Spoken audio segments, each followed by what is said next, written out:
கடுமையான மின் கட்டண உயர்வால் இந்த தொழில் படுபாதாளத்துக்கு சென்று விட்டது. இந்த மின் கட்டணத்தை குறைக்க வேண்டும் என்று இந்த நிறுவனத்தைச் சேர்ந்தவர்கள் தொடர்ந்து போராட்டம் நடத்தி கொண்டிருக்கின்றார்கள். செவனன் காதில் சங்குவது போல இந்த அரசு கண்டுகொள்ளாமல் இருப்பது வேதனை அளிக்கின்றது. இந்த கோவை மாவட்டம், திருப்பூர் மாவட்டம் தொழில் நகரமாக விலகிக் கொண்டிருக்கின்றது. இன்றைய தினம் இந்த ஆட்சியின் மூலமாக நலிவடைந்து கொண்டு சூழ்நிலையை பார்க்கின்றோம். லட்சக்கணக்கான தொழிலாளர்கள் வேலை இழக்கின்ற ஒரு சூழ்நிலையை பார்க்கின்றோம். இது வன்மையாக கண்டிக்கத்தக்கது.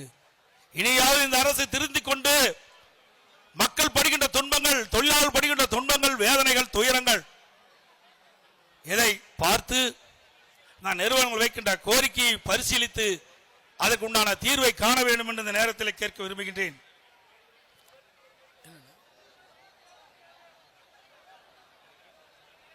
அது மட்டுமல்ல, இன்னைக்கு திருப்பூர் என்று சொன்னாலே அந்நிய செலவாணியை ஈர்க்கின்ற ஒரு நகரம். அந்நிய செலவாணி ஈட்டி தரும் திருப்பூர் நகரம். அந்த திருப்பூர் மாநகரத்திற்கு ஸ்மார்ட் சிட்டியின் மூலமாக நிறைய திட்டங்களை நிறைவேற்றி கொடுத்தோம். ஆனால் இந்த விடியா திமுக அரசு ஒரு துரும்பை கூட கிள்ளி போடவில்லை. இதுதான் இன்றைய நிலை. இன்னைக்கு விலைவாசி 40% உயர்ந்து விட்டது. அதை பற்றி கவலை இல்லை. இன்றைய முதலமைச்சர் ஸ்பெயின் நாட்டிற்கு சென்றார்.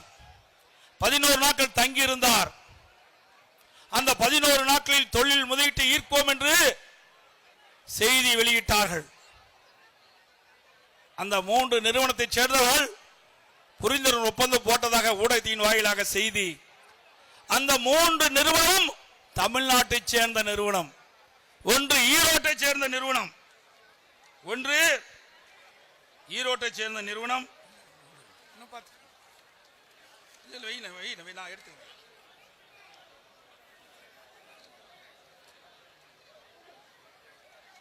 3 நிறுவனம்.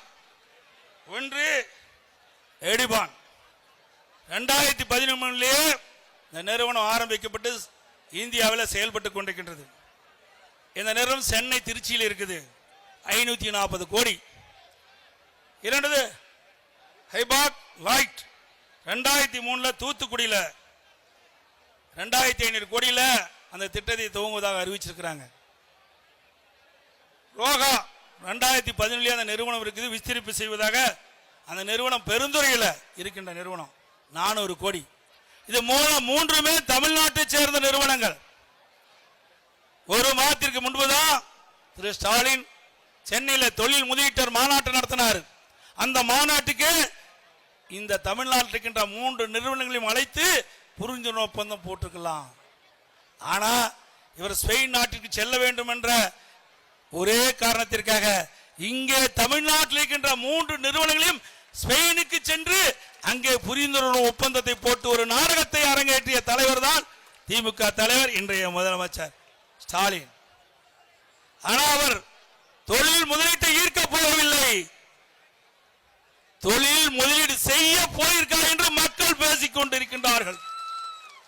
உண்மையிலேயே நீங்கள் இந்த 3 நிறுவனம் புரிந்துணர்வு ஒப்பந்தம் போட வேண்டும் என்று நினைத்திருந்தால், இந்த 3 நிறுவனமும் தமிழ்நாட்டைச் சேர்ந்தவர்கள். ஒரு மாதத்திற்கு முன்பு சென்னையில் நடைபெற்ற தொழில் முதலீட்டாளர் மாநாட்டிலேயே இவர்கள் அழைத்து புரிந்துணர்வு ஒப்பந்தம் போடப்பட்டிருக்கலாம். அதற்கு மாறாக நீங்கள் ஸ்பெயினுக்கு செல்ல வேண்டும் என்ற ஒரே காரணத்திற்காக ஒரு மிகப்பெரிய நாடகத்தை அரங்கேற்றார் என்று மக்கள் பேசிக் கொண்டிருக்கின்றார்கள். அதே போல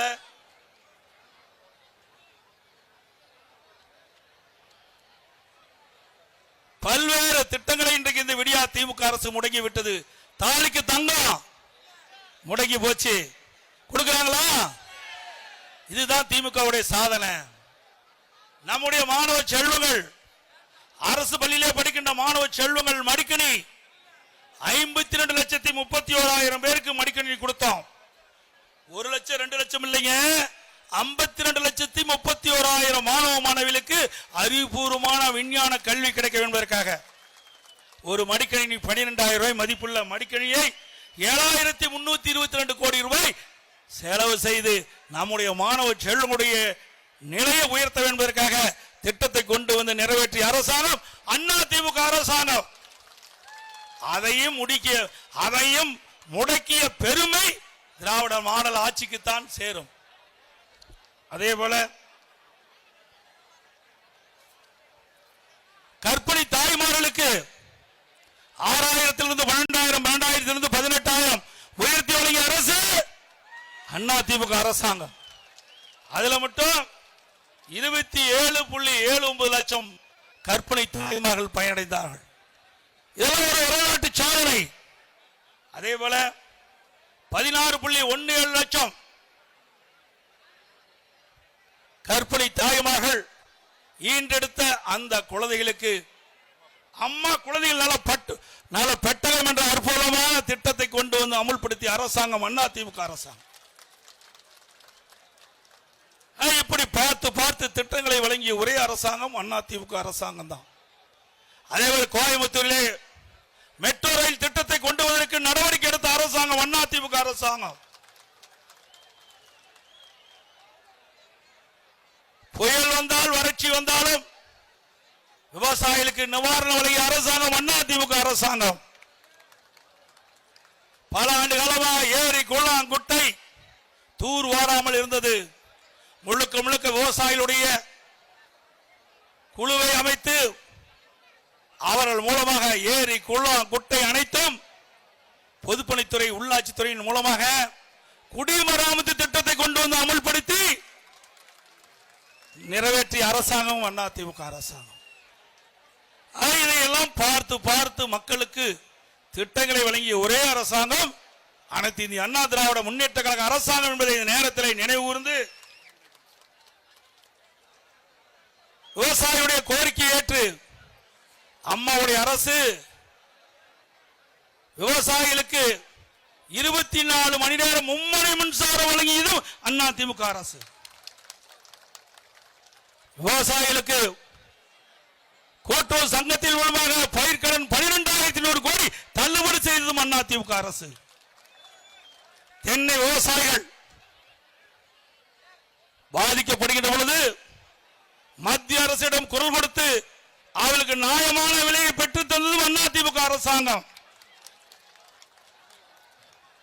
அதே போல விவசாயிகள் தென்னை விவசாயிகளுடைய கோரிக்கை நீராபாலம் தயாரிக்க வேண்டும் என்ற அந்த கோரிக்கையும் நிறைவேற்றப்பட்ட அரசாங்கம் அதிமுக அரசு. இன்றைக்கு விவசாய பொதுவுடைய மக்கள் தென்னை விவசாயிகள் கடுமையான விலை வீழ்ச்சியில் இருந்து கொண்டிருக்கின்றார்கள். அந்த வீழ்ச்சியிலிருந்து மீள வேண்டும் என்பதற்காக ரேஷன் கடையிலே தேங்காய் எண்ணெய் விற்பனை செய்ய வேண்டும் என்று கோரிக்கை வைத்தார்கள். இந்த அரசு கனியோடு பரிசீலித்து அதையும் நிறைவேற்றப்பட வேண்டும். அது மட்டுமல்லாம கிராமப்புறத்தில் இருக்கின்ற ஏழை எளிய பெண்கள் சுயமாக வருமானம் ஈட்டிக் கொள்ள வேண்டும் என்பதற்காக விலையில்லா ஆடுகள் விலையில்லா கோழி வழங்கிய ஒரே அரசாங்கம் அதிமுக அரசாங்கம். தமிழகத்திலே சட்ட ஒழுங்கு சந்தி சிலிக்கின்ற காட்சியை பார்க்கின்றோம். எங்கே பார்த்தாலும் போதைப் பொருள் விற்பனை, மாணவர்கள் இளைஞர்கள் கஞ்சா போதைக்கு அடிமையாகி ஆங்காங்கே கொலை கொள்ளை திருட்டு வழிப்பறிவு பாலியல் வன்கொடுமை அன்றாடம் நிகழ்ந்த வண்ணம் நடைபெற்றுக் கொண்டிருக்கின்றது. பத்திரிகையை பார்த்தால் ஊடகத்தை திறந்தால் இதுதான் செய்தி. அங்கே அவர்களை வெற்றார்கள், இங்கே இவர்களை வெற்றார்கள், இங்கே செயின் பறிப்பு, இங்கே பாலியல் வன்கொடுமை என்று 2 வருடம் 8 மாத கால ஆட்சியில இதுதான் இந்த ஆட்சியுடைய சாதனை என்பதை இந்த நேரத்தில் நினைவுற கடைபிடிக்கிறேன். அதற்கு மேலாக முதியோர்கள் தனியாக வசிக்கின்ற பகுதியை திட்டமிட்டு சில பேர் அவர்களை தாக்கி கொள்ளையடிக்கின்ற காட்சியை நாம் பார்த்துக் கொண்டிருக்கின்றோம். பல முதியோர்களை கொடூரமான முறையிலே அவர்களை வெட்டி கொன்றுகின்ற காட்சியை நாம் பார்க்கின்றோம். மிக மோசமான நிலை. சட்ட ஒழுங்கு முழுமையாக சீர்கெட்டு விட்டது. முதியோர்களுக்கு பாதுகாப்பு இல்ல. சட்டமன்றத்தில் நான் பேசினேன், அதற்கு முழுமையான பதில் இல்ல. ஒவ்வொரு ஆண்டும் ஆங்காங்கே முதியோர்களை குறிவைத்து கொடூரமான முறையிலே கொலை செய்து அவருடைய உடைமைகளை திருடி செல்கின்ற காட்சி பார்க்கின்றோம். மக்களுக்கு பாதுகாப்பு இல்ல, பெண்களுக்கு பாதுகாப்பு இல்ல. இந்த ஆட்சியில ஆகவே வருகின்ற நாடாளுமன்ற தேர்தலில் இன்றைக்கு நீலகிரி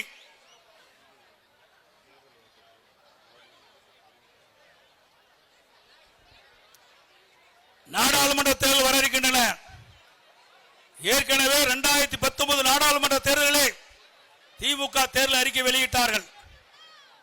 2021 சட்டமன்ற பொதுத் தேர்தலின் போது திமுக தேர்தல் அறிக்கை வெளியிட்டார்கள். இந்த இரண்டு தேர்தல் அறிக்கையிலும் குறிப்பிட்டவாறு அந்த தேர்தல் அறிக்கை இதுவரை நிறைவேற்றப்படவில்லை முழுமையாக. 2021 சட்டமன்ற பொதுத் தேர்தலின் போது சுமார் 520 தேர்தல் வாக்குறுதிகளை திமுக தலைவர் திரு ஸ்டாலின் அறிவித்தார். இதுவரை நிறைவேற்றப்பட்டதா? இல்லை.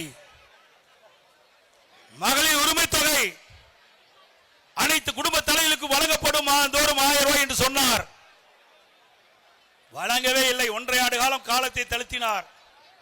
2 ஆண்டு காலம் நிறைவு பெறுகின்ற பொழுது நான் 2 முறை சட்டமன்றத்தில் நான் பேசிய போதும் எங்களுடைய சட்டப்பேரவை உறுப்பினர்கள் பேசுகின்ற பொழுதும் திமுக கொடுக்கப்பட்ட வாக்குறுதி தமிழகத்தில் இருக்கின்ற அனைத்து குடும்ப தலைவர்களுக்கும் மாதந்தோறும் 1000 ரூபாய் வழங்குவேன் என்று சொன்னீர்களே, எப்பொழுது வழங்கவில்லை என்று தொடர்ந்து 2 ஆண்டு காலம் அவர்களை நிர்பந்தம் செய்த காரணத்தினாலே வேறு வழி இல்லாம அவர்கள் குடும்ப தலைவிக்கு 1000 ரூபாய் உரிமை தொகை வழங்குவதாக அறிவித்தார்கள். பல்வேறு விதிகளை விதித்தார்கள். தேர்தல் அறிவிப்பிலே அனைத்து குடும்ப தலைவர்களுக்கும் மாதந்தோறும் 1000 ரூபாய் உரிமை தொகை வழங்கப்படும் என்ற அறிவிப்பு. ஆனால் ஆட்சிக்கு வந்த பிறகு தகுதியின் அடிப்படையில் தான் குடும்ப தலைவியை தேர்ந்தெடுத்து மாதந்தோறும் 1000 ரூபாய் வழங்கப்படும் என்று 3இல் 1 பகுதி தான் இன்றைக்கு உரிமை தொகை வழங்கி இருக்கின்றார். ஆட்சிக்கு வரும்போது ஒரு பேச்சு, ஆட்சிக்கு வருவதற்கு முன்பு ஒரு பேச்சு, ஆட்சிக்கு வந்த பிறகு ஒரு பேச்சு. இதுதான் திமுகவுடைய இரட்டை வேடம் என்பதை மக்கள் உணர்ந்திருக்கின்றார்கள். அதே போல நகர பேருந்தில் பெண்கள் பயணம் செய்தால் கட்டணமில்லாத பயணம் செய்யலாம் என்று அறிவிப்பை வெளியிட்டார்கள். தமிழ்நாட்டில் இருக்கின்ற அனைத்து நகர பேருந்துகளிலும் மகளிர் கட்டணம் இல்லாமல் பயணம் செய்யலாம் என்று. இப்பொழுது என்ன நடந்து கொண்டிருக்கின்றது? அந்த பேருந்துக்கு முன்பும் பின்பும் பிங்க் கலர் பெயிண்டை அடித்து அந்த பேருந்தில் மகளிர் ஏறினால்தான் கட்டணம் இல்லாமல் பயணம் செய்யலாம். மற்ற நகர பேருந்தில் ஏறினால் கட்டணம் செலுத்த வேண்டும் பெண்கள். அதை மக்களை எல்லாம் எம்பட்டி ஏமாற்றுகிறார் என்பதை நீங்கள் எண்ணி பாருங்கள். ஏமாற்றுகின்ற ஒரே மக்களை ஏமாற்றுகின்ற ஒரே கட்சி திமுக கட்சி ஒண்ணுதான். அழகாக கவர்ச்சிகரமாக பேசுவாங்க. தேர்தல் வரும்போது தேர்தல் முடிஞ்சிட்டா அவருடைய வாக்குறுதி காற்றோடு கரைஞ்சு போயிடும். அதுதான் திமுக திராவிட மாடல் ஆட்சி. ஆகவே வருகின்ற நாடாளுமன்ற தேர்தல், இந்த வருகின்ற நாடாளுமன்ற தேர்தலிலே நீலகிரி நாடாளுமன்றத்திலே ராசா எம்பி போட்டியிடுவார். பொன்மனச்செம்மல் புரட்சித் தலைவர் எம்ஜிஆர் அவர்களை அவதூறாக இழிவாக பேசிய இந்த ராஜாவுக்கு டெபாசிட் இழக்க செய்ய வேண்டும். பொன்மனச்செம்மல் புரட்சித் தலைவர் எம்ஜிஆரை பற்றி விமர்சனம் செய்தால் இதுதான் தண்டனை என்பதை அவர் உணர வேண்டும். இங்கே வந்திருக்கின்ற அத்தனை கழக நிர்வாகிகள், தொண்டர்கள், பொதுமக்கள் அத்தனை பேரும் நாம் தெய்வமாக வணங்கி கொண்டிருக்கின்ற பொன்மனச்செம்மல் புரட்சித் தலைவர் எம்ஜிஆரை எவ்வாறு விமர்சனம் செய்தாலும் இதுதான் தண்டனை என்பதை இந்த நாட்டுக்கு உணர்த்த வேண்டும். அதோடு வருகின்ற நாடாளுமன்ற தேர்தல் தமிழ்நாட்டிலே 39, பாண்டிச்சேரி 1, 40 நாடாளுமன்றம். 40 நாடாளுமன்றத்திலே நம்முடைய கழக தொண்டர்கள், நிர்வாகிகள், பொதுமக்கள் ஒத்துழைப்போடு, கூட்டணி கட்சி நிர்வாகிகள், தொண்டர்கள் ஒத்துழைப்போடு மிகப்பெரிய வெற்றியை குவிக்க பாடுபட வேண்டும்.